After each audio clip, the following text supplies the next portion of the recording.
Di zona romansa kamu bisa temukan kisah cinta yang benar-benar nyata dan bikin jantung berdebar.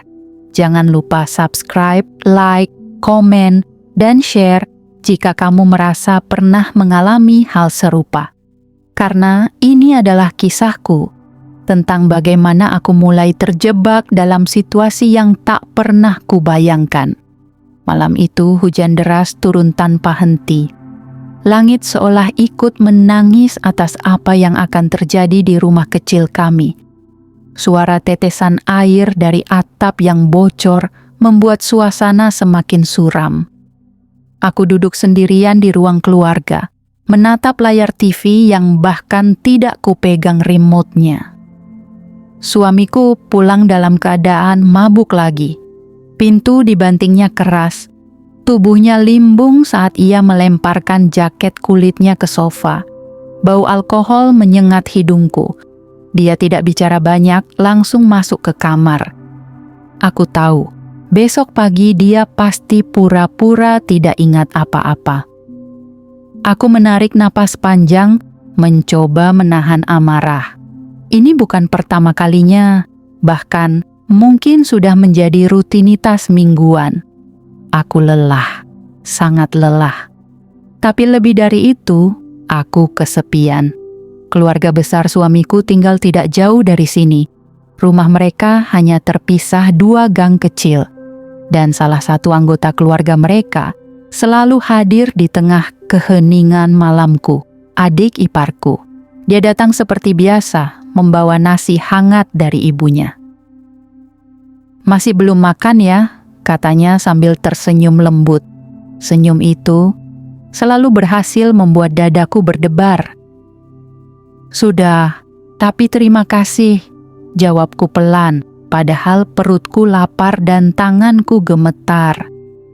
Dia duduk di seberangku, memperhatikan wajahku dengan tatapan penuh arti. "Kamu sedih lagi?" Aku menggeleng cepat. "Enggak, cuma capek." Dia diam sejenak lalu berkata, "Kalau kamu butuh tempat untuk cerita, aku selalu ada, Kak." Ucapannya begitu ringan, tapi rasanya menusuk hati. Aku ingin menangis, ingin memeluknya, ingin mengatakan betapa pentingnya dirinya bagiku. Tapi aku takut pada apa yang mungkin terjadi jika aku mulai membuka hati. Namun, malam itu, semua berubah. Setelah beberapa menit duduk berdua, hujan masih turun deras, listrik mati mendadak, gelap menyelimuti. Hanya lampu senter HP yang menyala redup. Kami terpaksa berdekatan untuk melihat sesuatu. Dan di sanalah rasa itu kembali muncul. Rasa yang selama ini kupendam. Rasa yang seharusnya tidak ada antara aku dan adik iparku.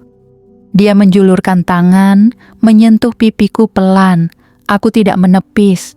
Napasku tersengal. Hatiku berdebar kencang. Aku tahu ini salah. Tapi aku tidak punya cukup kekuatan untuk menghentikannya. "Aku sayang sama kakak," bisiknya perlahan.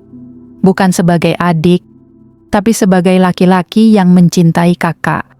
Aku terdiam. Air mataku jatuh tanpa sadar.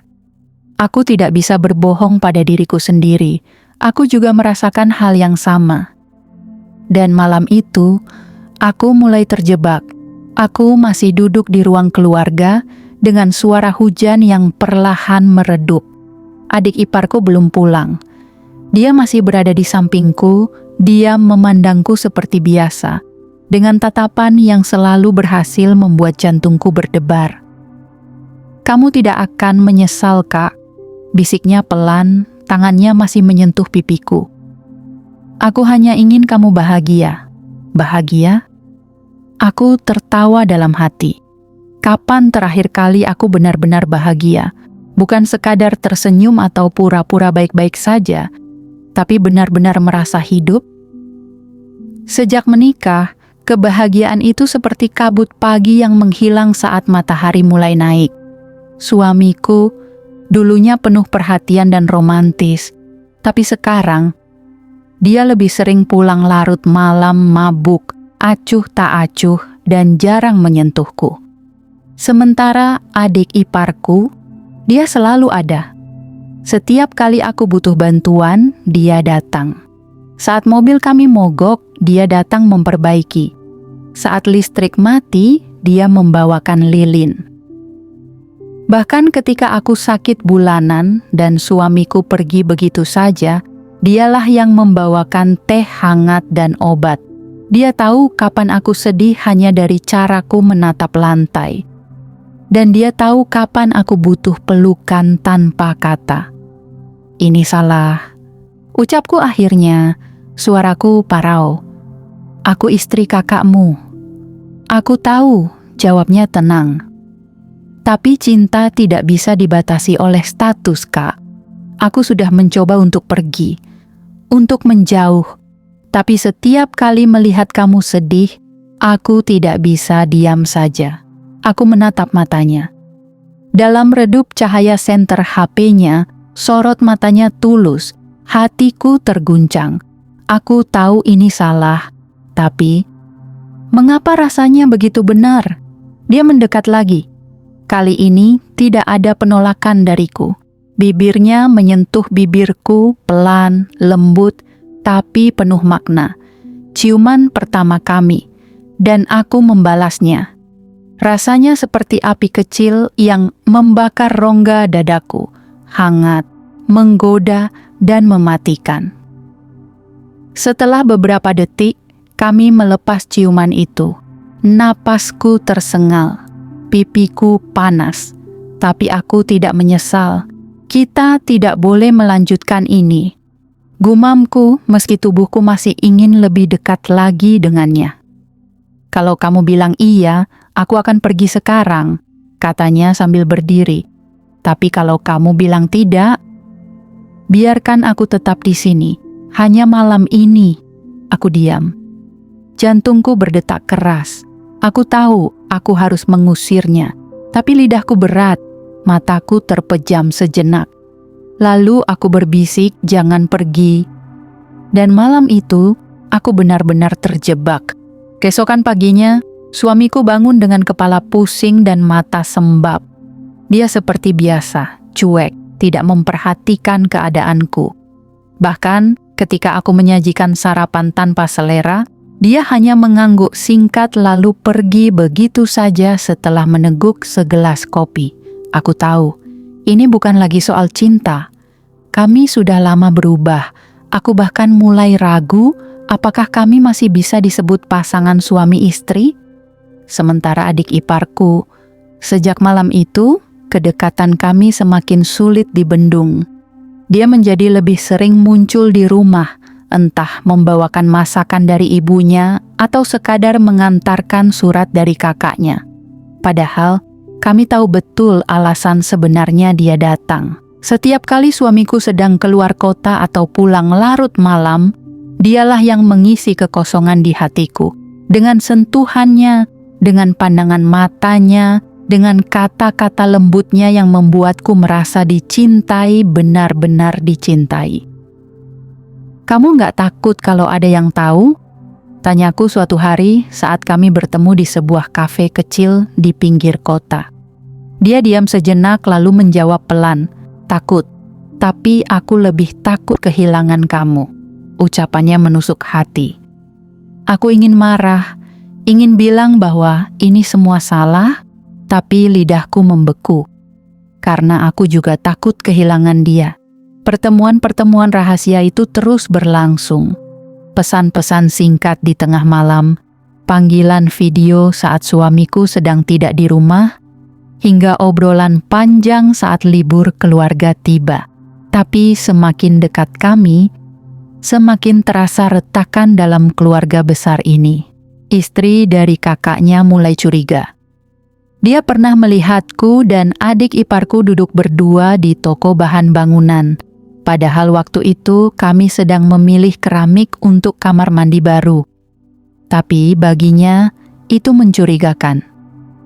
Aku lihat kamu dan Rizal, bukan nama sebenarnya, agak dekat, katanya suatu hari saat kami berkumpul di rumah mertua. Ada apa-apa? Aku tersenyum kaku. Enggak kok, cuman sama-sama keluarga. Lagian kan suami aku jarang bantu, jadi ya Rizal yang bantu. Dia mendengus pelan. Jangan-jangan karena suami kamu sibuk, kamu malah nyari pengganti. Aku langsung membeku, darahku mendidih. Tapi aku berusaha tetap tenang. Istri orang aja bicara gitu, emang kamu nggak mikirin omonganmu bisa bikin orang sakit hati? Sahutku dingin. Pembicaraan pun berakhir tegang, dan dari situ mulai terasa perubahan suasana. Keluarga besar suamiku mulai menjaga jarak denganku. Kakak iparku mulai memperlakukanku dengan nada dingin. Bahkan ibu mertuaku mulai sering memberiku nasihat-nasihat terselubung tentang kewajiban seorang istri. Tapi mereka tidak tahu apa yang kurasakan. Mereka tidak tahu betapa kesepiannya hidupku. Betapa aku butuh seseorang yang benar-benar melihat dan memperhatikan. Dan satu-satunya orang yang melakukan itu adalah adik iparku sendiri. Pertemuan kami selama ini berjalan dengan hati-hati. Kami tidak pernah bertindak terlalu jauh sampai hujan deras turun di sore itu. Suamiku sedang dinas luar kota selama 3 hari. Tiba-tiba adik iparku datang ke rumah tanpa pemberitahuan. Aku membukakan pintu dan kulihat rambutnya basah kuyup karena hujan. Dia memohon untuk berteduh sebentar. Nanti HP-ku mati kalau nggak dikasih panas-panasin, katanya sambil tersenyum kecil. Aku menghela napas dan menyuruhnya masuk. Cepat masuk, nanti sakit. Dia duduk di ruang tamu seperti biasa. Kali ini tidak ada makanan atau obrolan ringan, hanya suara hujan yang mengetuk atap dengan keras dan detak jantungku yang mulai tidak karuan. Kami diam cukup lama, sampai akhirnya dia bangkit perlahan dan mendekatiku. Aku merindukan kamu, bisiknya tepat di telingaku. Belum sempat aku menjawab, tangannya menyentuh pipiku.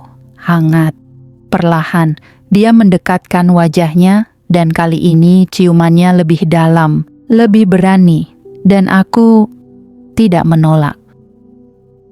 Bibir kami saling menempel, napas kami mulai tidak teratur. Tangannya turun pelan ke leherku, lalu ke bahu, dan berhenti di pinggangku. Aku merasakan desiran listrik di sekujur tubuhku. Ini bukan lagi sekadar ciuman. Kami bergerak tanpa sadar menuju sofa. Tubuhku terbaring lemah saat dia mulai melepas jaketnya.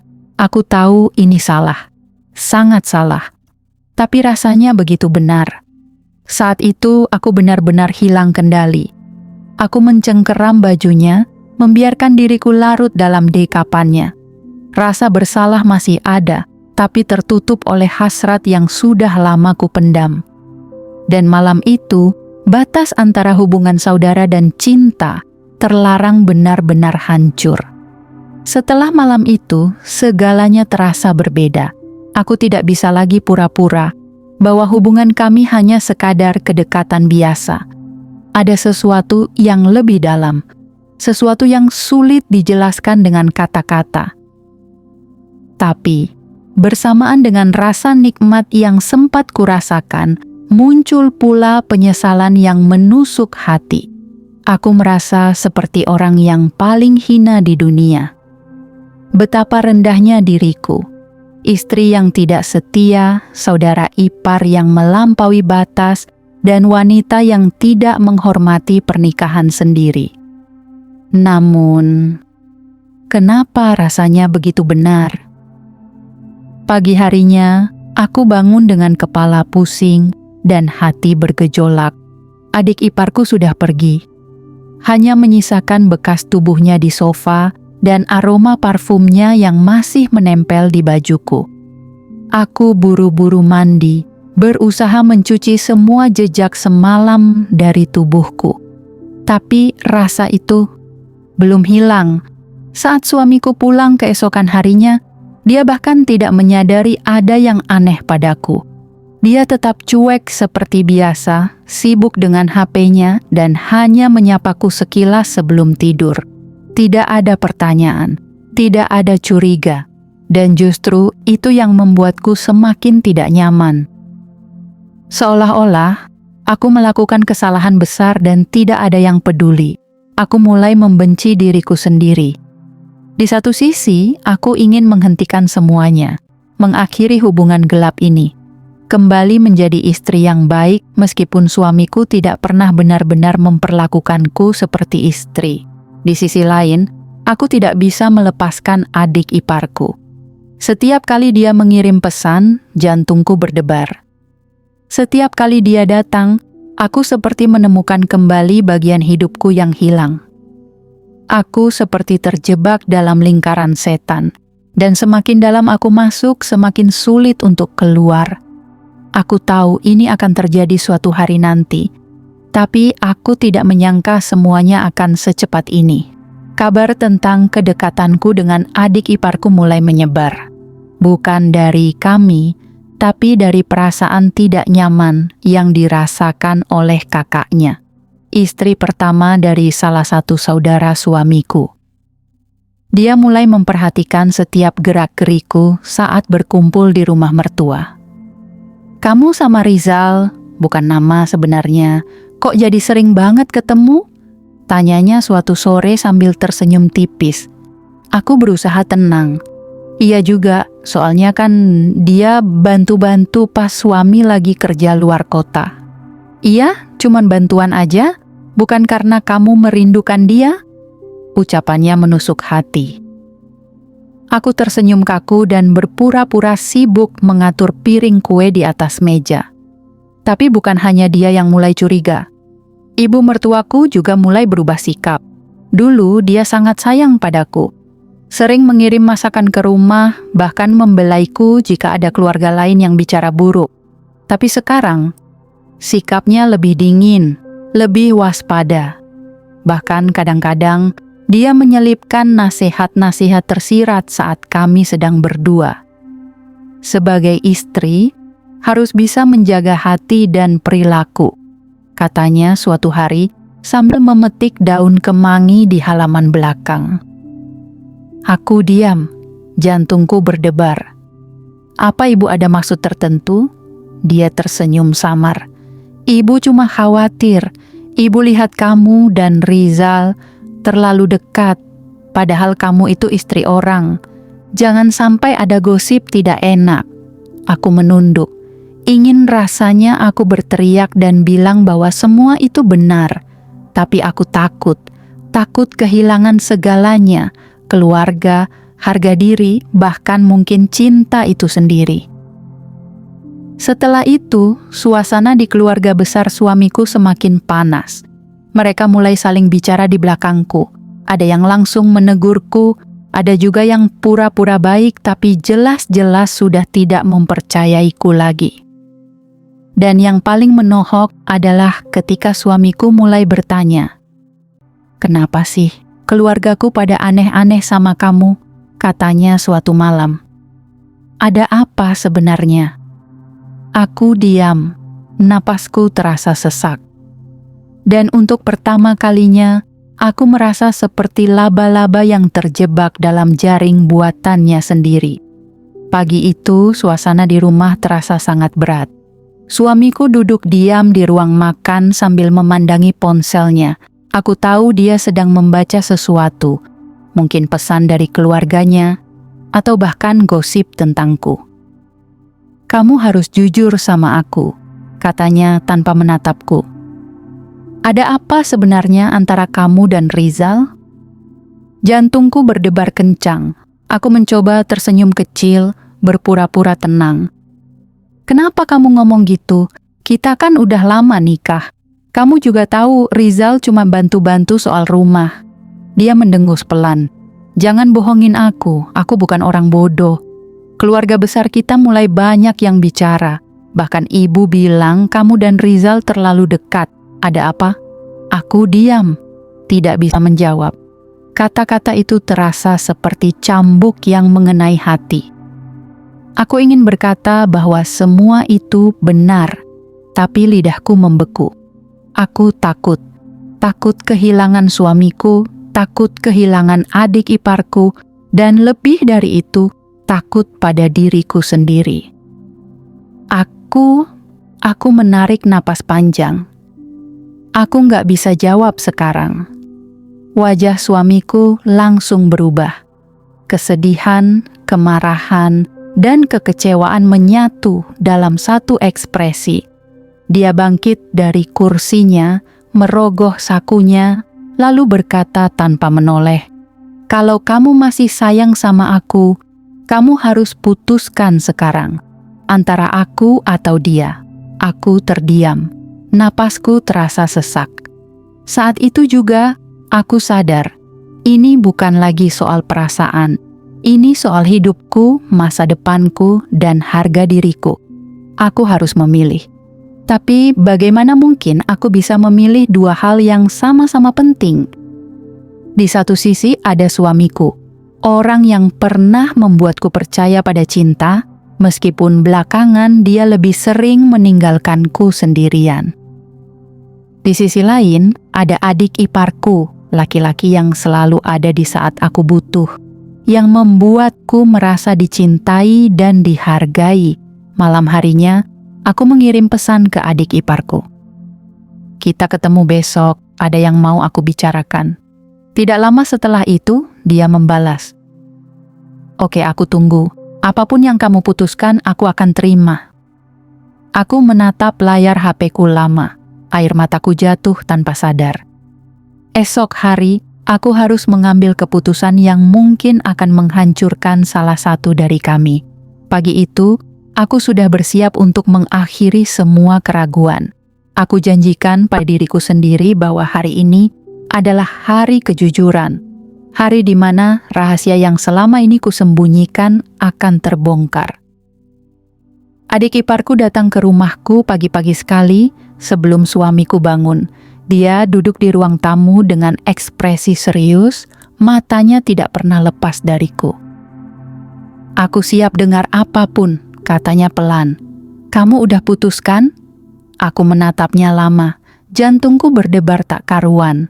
Aku ingin menangis, tapi air mata itu seolah membeku di pelupukku. "Ya, aku udah putuskan," jawabku dengan suara parau. "Aku gak bisa bohong lagi. Aku sayang sama kamu." Wajahnya sedikit tersentak. Dia diam sejenak lalu berkata, "Dan bagaimana dengan suami kamu?" Belum sempat aku menjawab, suara langkah kaki dari tangga terdengar mendekat. Suamiku ternyata sudah bangun, dan lebih buruk lagi, dia mendengar semuanya. Dia berdiri di ambang pintu dengan wajah pucat dan mata menyipit tajam. Di tangannya masih ada cangkir kopi yang belum sempat diminum. "Apa maksud semua ini?" tanyanya dingin. Aku langsung panik, adik iparku juga langsung berdiri. "Ini bukan seperti yang kamu pikir," ucapnya cepat.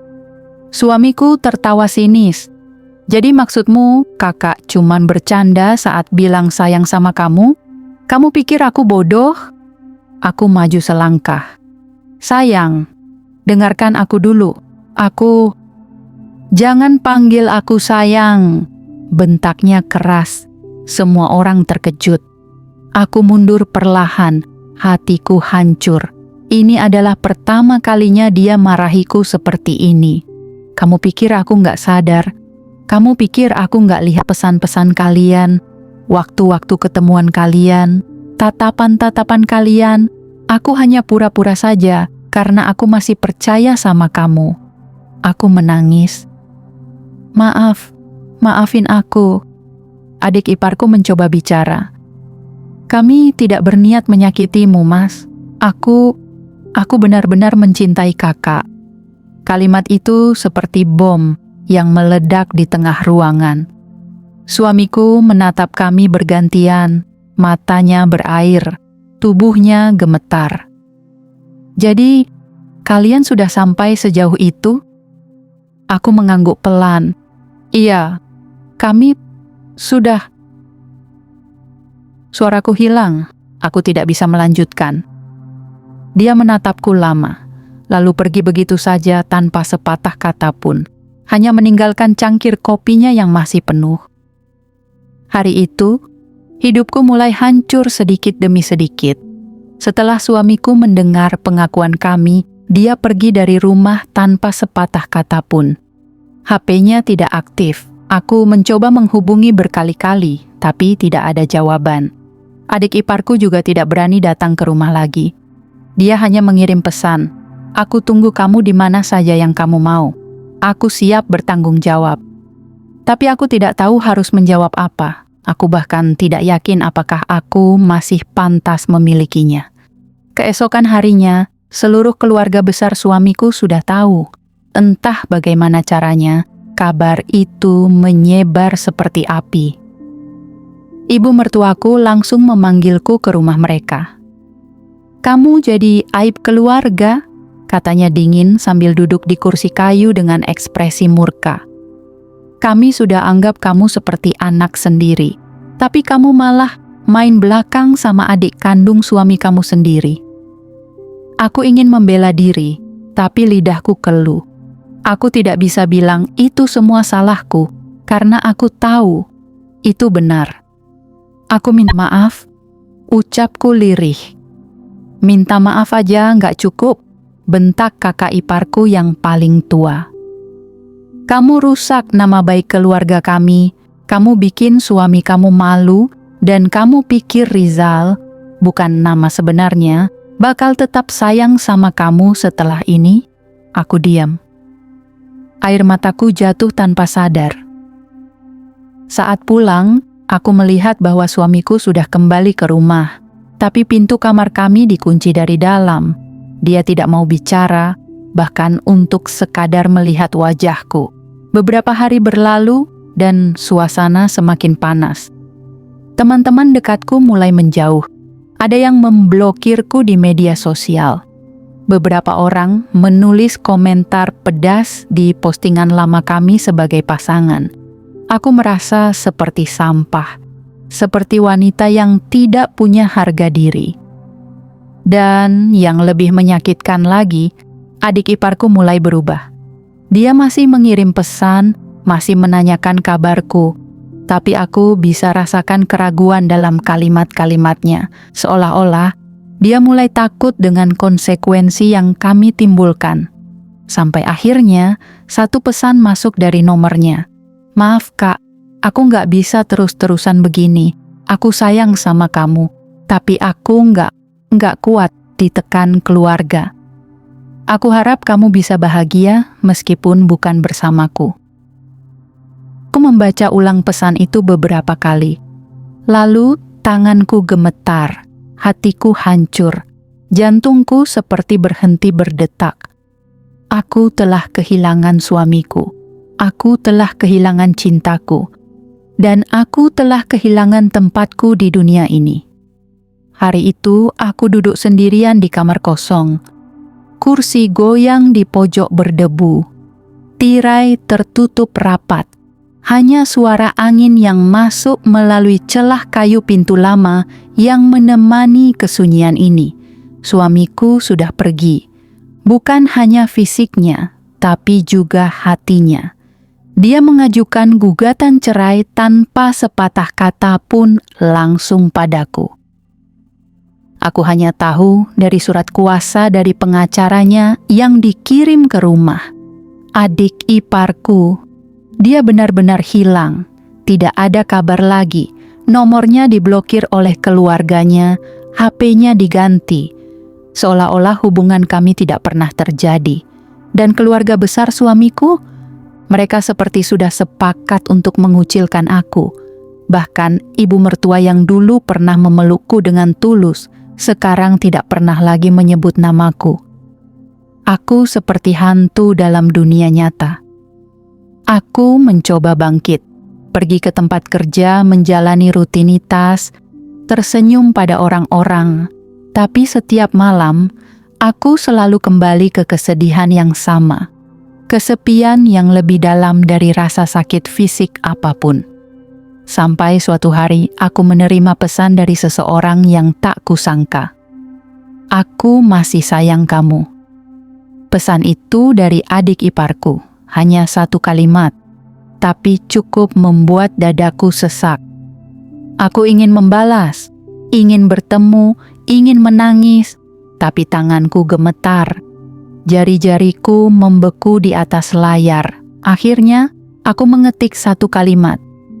Tapi aku sudah tidak punya apa-apa lagi. Dia tidak membalas.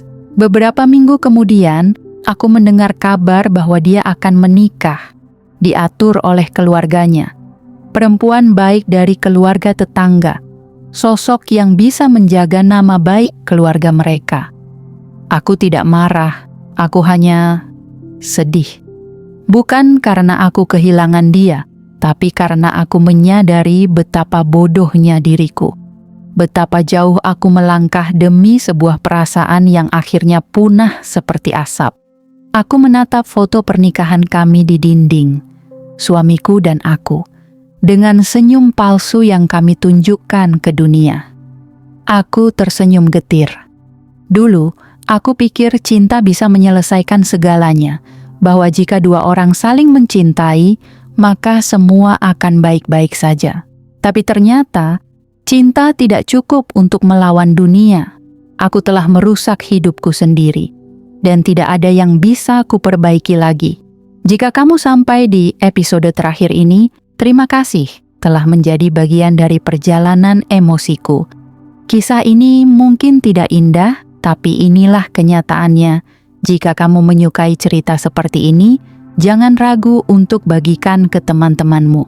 Sampai jumpa di kisah nyata berikutnya, hanya di Zona Romansa.